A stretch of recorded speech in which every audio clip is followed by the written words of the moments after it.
So Neha, like I guess why like you chose USA? I just want to know that because having so many countries and plus MSBA is a course that is really booming in other countries also. So why do you think that you want to go USA only? Right now, okay, I settled for USA because that was my long-term goal. I was born in the US. I spent like 10 years growing. I was like 10 when I came to India.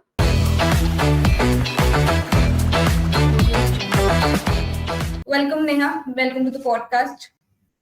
Okay. So now, like you have already completed your BTech from the NIT Tricky. So in the instrumentation and control engineering, right? So I just had a curious question, like why MSBA? Like how did you got your interest in the business analytics side? Being from a, I would say in the graduation, undergraduation, you just had the instrumentation and control engineering as your main subjects. So how did you get into this?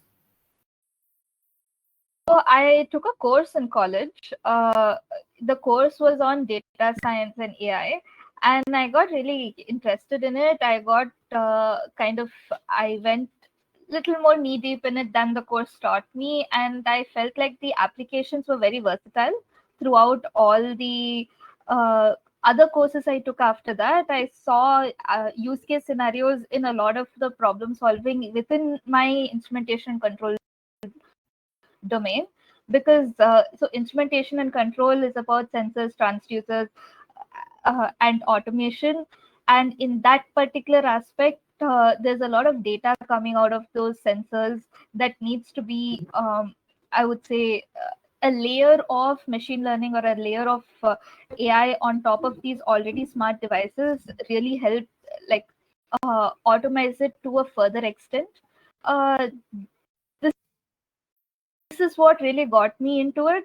I did my final year project on was in the same machine learning domain.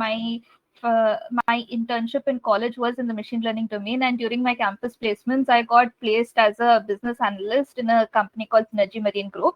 So, as in this role, I really enjoyed working with dashboards. I enjoyed working with the analytics aspects of things, crunching numbers, crunching data, trying to make sense of very haphazard data. So this is where I really got knee deep into business analytics. I want I wanted to do an MBA, or I wanted to do something in business, but I did not want to. First of all, I did not want to spend uh, the hundreds of thousands of dollars it costs to do an MBA. That was not my goal.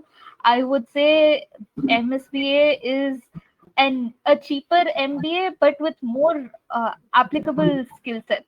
Like, I don't know if MBA is a STEM based course, but MSBA is a STEM based course. I feel like it has more use case scenarios. It has more hard skills and it opens a lot of opportunities. I want to do a master's in business analytics uh, with a supply chain track, which you can do a supply chain track, you can do a finance track, you can do a data science track, you can do it opens up a myriad of opportunities. So this is why I actually chose this course, and this is how I actually got into business analytics. Okay, Yeah. that's like wonderful because when we were deciding the courses, so you were having the same thing that you want to go for the business analytics or for the supply chain management. That was your whole interest, like revolving around. So, like, I still remember one thing about your CV that was really fascinating for me. Like, you ran like OG kitchen, right? It was a, I guess, a cloud kitchen, right? Cloud kitchen. Yes. Yes, so we really Yeah, this stressed was upon something. that. Yeah, so yes. So I was So literally yeah, like this was fascinated by one fact that you literally generated, I guess, 5 lakhs of revenue in your like 10 months of period. That's quite huge. So like, did that help in your applications, or were you fascinated by the business analytics side, like because of that experience also? Absolutely. So, my family comes from a background where we kept on trying business opportunities that presented to us. My mom used to, she's a homemaker, but she's also a business person by heart. She used to run, uh, she started multiple businesses. Uh, she used to run interior designing business. After that, she ran a fruits and vegetable business in our area, and it really helped that I lived in a gated society, which meant that uh, we were secluded to ourselves. So this is actually something very silly that started with me, my sister, and a neighbor. Every weekend we used to make Hyderabadi chicken biryani in our neighbor's house, and we had all the tools to like scale it large. But the thing is, we never used to for no apparent reason. And one day we were just sitting and discussing. We were playing cards, rummy, both of our families, and we were like, hey, what if tomorrow's Sunday biryani? We just put out a message on our on the society group saying whoever wants to buy it or whoever wants to taste it, please come home and have it, because we have the materials to make it so much more. So that is how it started. It's a very silly start. We didn't really do what uh, or like what businesses usually do. So we did that, and there was a crowd in the house, and uh, and we couldn't eat our own biryani, which was very funny because there were so many orders, and this was during the peak of COVID. No, people were scared to order on Swiggy. The people were scared to order on Zomato and all of that. So then we thought, okay, let's structure it, restructure it. Let's see how much other cloud kitchens cost and what advantages we With say the step into business analytics. Uh, so yes, so that was how the small short company was built. I was still a college student. I still had courses, but during the weekends we used to make the biryani, pack the biryani, send it over to everyone's houses, and my little cycle, and my sister in her scooter. We used So it was like a very fun experience, and it was authentically ours. Like we designed the logo, we decided the quantity, the cost, the comparison with other cloud kitchens. It was, I would say, it was a very fun experience, and it kind of taught me how to optimize, how to work things out, and in case, say, one day the biryani doesn't turn out as well as we wanted it to, uh, how to face challenges, face first in adversity. A lot of good opportunities, good learning skills, transferable learning skills that really picked up during COVID with me, my sister, and my neighbor. So yeah, that was the whole journey. Thanks for bringing it up. really a great experience because when we were writing the SOPs, I still remember that we were so focusing upon this like OG kitchen your experience because like it was something I would say the co-founder experience that you have, it gives you, I would say, the exposure. It already shows in your the profile that you are having that exposure. You have already been like handling a lot of things like simultaneously. So I guess that's a quite good thing about your profile. So that so much on this co-founder experience. Yeah, it really helped with the profile as well. As in, so when I would say when before I joined Ace My Prep and before I started thinking about hires, I didn't really see it as, yes, it did generate revenue. Yes, it was a full-fledged company. Yes, it was, uh, all those aspects were there. But I think when I first had to, when I joined Ace My Prep and when I started thinking about my life, thinking about what do I add in my resume, what do I add in my SOP, this was not something that just hit me.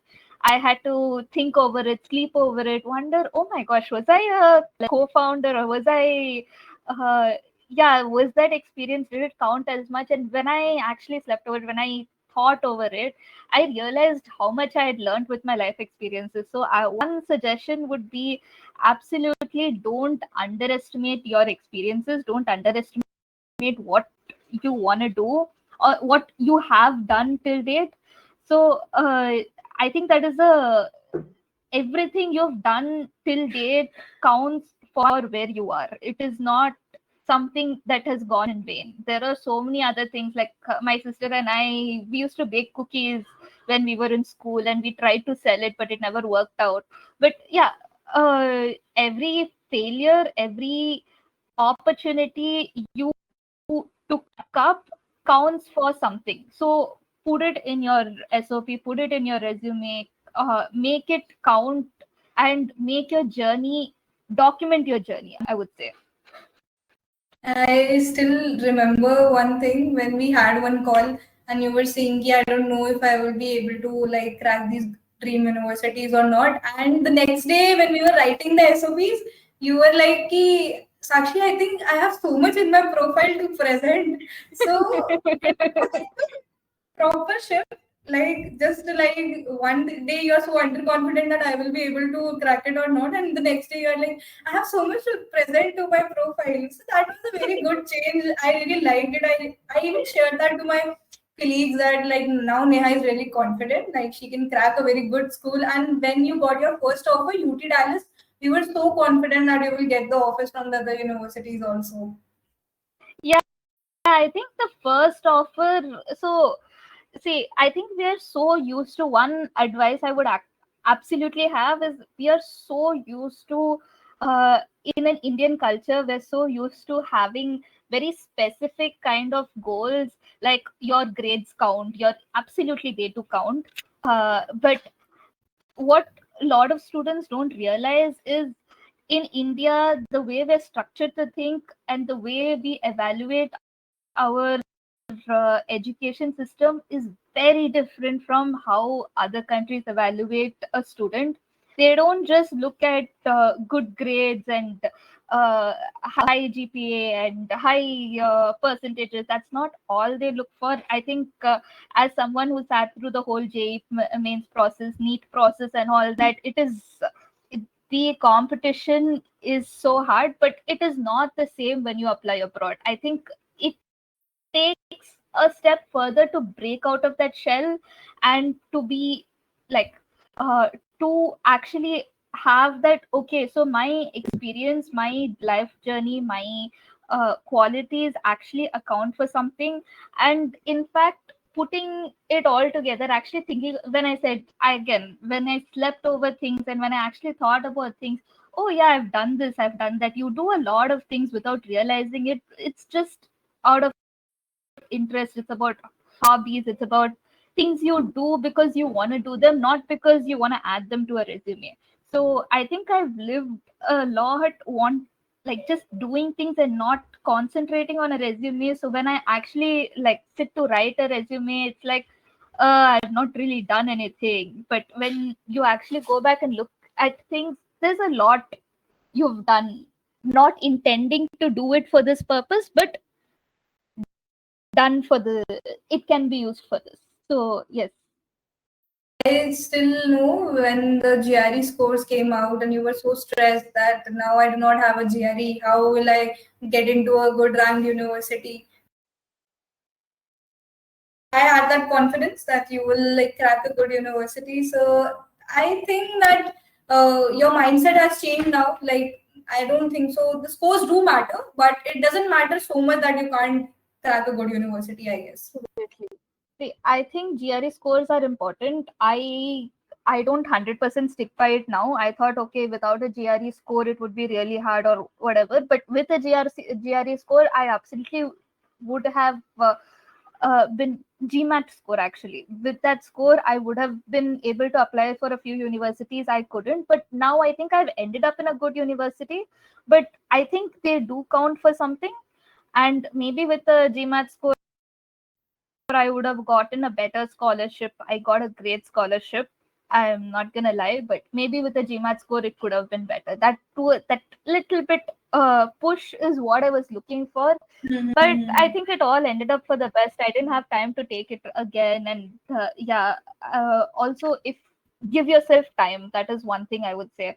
Don't rush it till the last second like I did. But give yourself time, apply early, be confident, and absolutely. One thing is, if you don't get your GRE, the GMAT the first time, usually these tests after like giving the test and talking to people, I realized that you usually get it better in your second try or third try, but I was too scared to take it again. uh, so yeah. Okay, so like I just want to know like how it feels now having so many offers in your hand and literally you do not have any rejections till now, and your dad was so invested in the whole process. So how he feels about like your whole these offers, and plus you're having such great scholarships. So how does he feel about this? Oh, he's over the moon. I would say that he is over the moon. He texts me like so much that uh, we've gotten like so many offers. What do we do? What is? I think initially it was this whole abroad hires idea was his. He's the one who pushes me to like take up things, and he's when I am down or like when I am not an innately confident person, or I am not innately confident in my abilities in general. I underestimate myself a lot. I think that has been clear throughout this podcast. But yeah, he was like, no, you don't worry. There are people who haven't studied in an NIT Trichy, NIT, who haven't done so much. They get, you will absolutely get. You have things in your profile. All this stuff, he says it, and when he says it, I'm like, he's my dad. He's gonna say this. He's not gonna be like. He can't say the opposite even if he wants to. So yeah, it made sense. But I think when it came from Sakshi a little later, and when it came from myself a little later, when I was sitting and writing the SOP, sitting and filling out Ace My Prep forms, I think that made it a little bit more evident. But yeah, he's over the moon. He's happy with the result. He was uh, he was chewing my ear off every weekend about what are you doing, how are you doing, this is all last minute. Why are you taking so long? Sit and spend 24 hours on this only. Quit your job. Sit and do this. Why are you so? uh, so after chewing my ear off for like I think 4 5 months, he's finally like happy that I have an offer. Yesterday I paid for my UCI offer, so now I have to apply for housing. He's still kind of chewing my ear with all of this, but yeah, he's like calmed down and he's like glad, and now he's more like, oh my gosh, you're going to the US in a couple of months and I won't be able to see you. Should I join you for the whole trip? Should I come there and settle down? I'm gonna miss you. All of that, I think the balance has changed that way. He's very happy that I got all these offers. He's like, I absolutely expected this. You could have applied for like Ivy Leagues also, you would have gotten it. You underestimate yourself. I think that is his I told you so now. Yeah, I know. Like when you told me like now I'm applying for the Columbia University, I'm like, damn, Neha's confidence has gone from here to here. That's really nice. I Yeah, really I think like when students think that they can crack really good universities and they end up into a very good college. That's really, really great. So Neha, like I guess why like you chose USA? I just want to know that because having so many countries and plus MSBA is a course that is really booming in other countries also. So why do you think that you want to go USA only? right now, okay, I settled for USA because that was my long term goal. I was born in the US. I spent like 10 years growing. I was like 10 when I came to India. So I'm a US citizen. So I kind of for me it was a personal decision of wanting to move to the US. Uh, I also so I'm actually a queer person. So another thing which pushes me to leave India is how strict it is about LGBTQ laws and the issues of I want to build a good life with me and my girlfriend where we can actually live together, get married, get adopt puppies, or have the option of adopting kids, have accepting neighbors. That was kind of a main reason. But to be fair, right now I would say as the US progresses, these opportunities are becoming slim. But I stuck to the only reason I'm sticking to my US plan is because I have citizenship, and I'm hoping that I can bring my girlfriend over and we can settle down together, get a job, live life, buy a house, all of those. That is even hold a bank account together. Small things. So that is why I chose the US. Academic reasons, there aren't many. As in, like, I didn't really bother looking for Canada, UK, Australia. I didn't really bother looking for the other options because I already had citizenship, and I had like the fees for me is lesser when compared to being an international student elsewhere and having the issue of visa and all that. I didn't want to bother with all of that. That is the main reason. Okay, that's quite understandable. I knew the story from the start because when we were finalizing the universities, this was also a thing that I would say, considered. So, just I would say diversity and inclusion is also something that you saw in the universities. So, like, what was your take? Do you think, like, in the USA, the people, I would say, the people who are in India also, who are from the LGBTQ side and they want to go for the education like outside, do you think that they should categorize the universities on the basis of the diversity and the inclusion thing? I I think so. I think it depends on your priorities. For me, my priority, I know a lot of queer people who will be like, yeah, I'll just adjust for a better university, but I am not one of those. The one main reason I'm actually moving out of the country is because I wanna live in peace. I wanna be myself. That is a very important reason I'm actually moving out. So I kind of chose specifically democratic states in the US, and I stuck to those. Democratic states are notoriously known for having high cost of living. The universities, yeah, that is there. There are a lot of good universities that I did not apply for very specifically because uh, I didn't think I want to build a life there. I could have applied for ASU. Could have applied for some other good universities, CMU, and all that. I did not bother because of these reasons. But I wouldn't say it depends on you because again, I want to settle down there. So I've chosen a university in California. I want to settle. There's a higher chance that I settle down somewhere in around California. So I don't want to settle down in a place that I am uncomfortable again, or I have uncertainty when it comes to the law again. So I chose a historically blue state. Yes, I did apply for Texas and stuff, but that was purely because of the university itself. I made an exception because there's a lot of friends and family around. But again, if it depends on how much you're willing to adjust, it depends on how much you're willing to move out of the state, and like, yeah, that is also there, and where your priorities lie.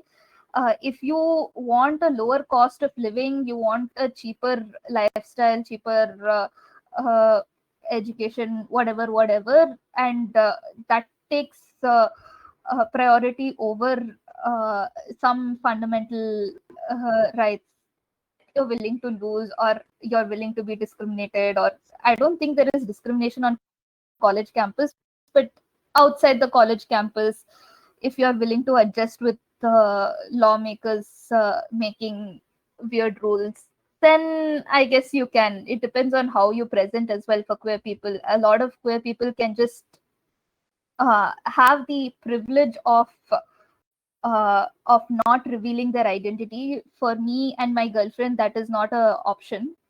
So I think that also depends on that. So yes, these Okay. lot of factors fit into it.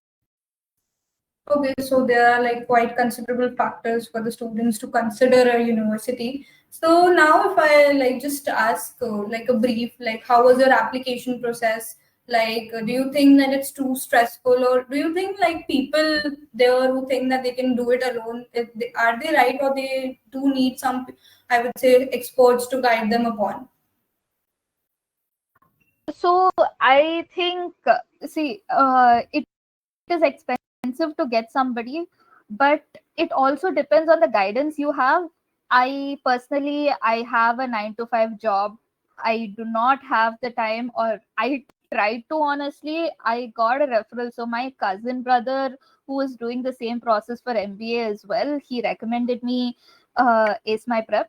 So yeah, my dad and I, we tried. We could not make the time for it.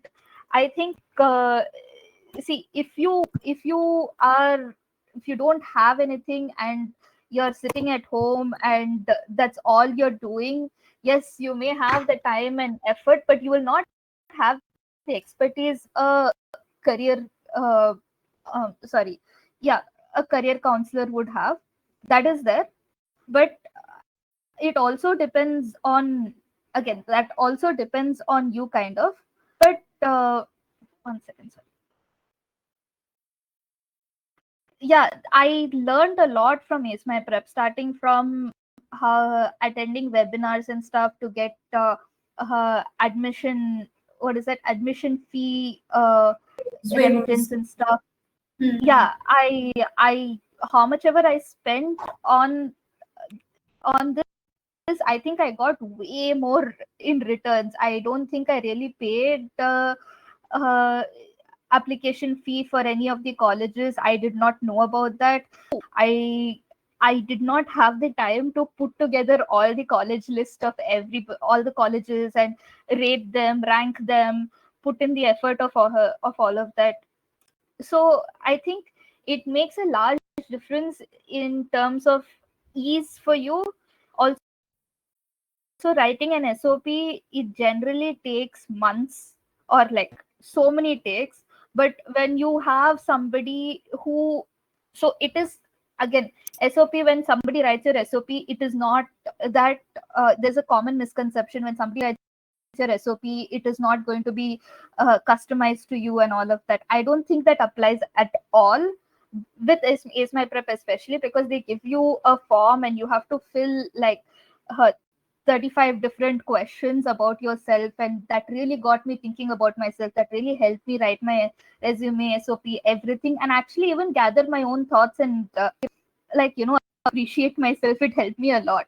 So I think when you fill in those forms and stuff, it is customized to you. It is your achievements, but worded well, wrapped up well with a neat bow. So that is the only difference it makes. That is with the SOP. So yeah, you if you there are a lot of people who do it. The difference is the quality of your application, also the amount of scholarship you get and everything, and the guidance you get from your career counselor. All of that makes a difference. It depends if you want to do it yourself and maybe do your best, or actually take the take the guidance of experts and actually do it in a proper way and get the best possible out of your application, and get the best possible out of uh, like get best possible scholarship, best possible course, most ideal course for your career. Because I started off with a different course and I got guidance from Ace My Prep that okay, this course exists. I had no idea MSBA was a thing. So yes, that is also there. So from very basic to the very end, including negotiating scholarships, I didn't know that was a thing either. So I think taking the advice of experts, if you don't have that expertise in your life already, and you don't have especially the time to sit and go search through Reddit, find people, text people on LinkedIn, find this expertise, because there's a chance you get it, there's a chance you don't. So getting that is the silver lining, that is the difference. getting the advice of a company gets for you. That is what I would say is my preference. Otherwise, what is it? Your profile is yours. Nobody is sitting and changing it. Nobody is editing that. That difference is what you get with a career counselor. Quite insightful, Neha. I guess you gave a very good feedback about that. So, last question, I just want to have like one piece of advice that you have like for the students who are going, I would say, abroad in the coming years. Do you just a small piece of advice you want to give? Don't underestimate yourself or overestimate yourself. Get expertise. Get someone who knows this stuff. I am not saying a company. Even if you have somebody in your life, that is also okay. If you don't, use a company. Use it is available to you and it is worth the investment. That is one thing. The other thing is plan your entire thing. Don't wait till the last second. Yes, if you wait till the last second, you can still do it, but it makes a difference in your thing. So time it, uh, get help, be humble enough to accept the help, and be active in your own applications throughout. Just because you hire a company doesn't mean uh, they will take care of they will take care if you don't do it, but you putting in your own effort helps you take charge of your own applications. And keep higher hopes, aim high. Don't uh, I think that advice is from my own personal From the experience. So experience, yeah. aim high Okay, and okay. hope for the best. Yes.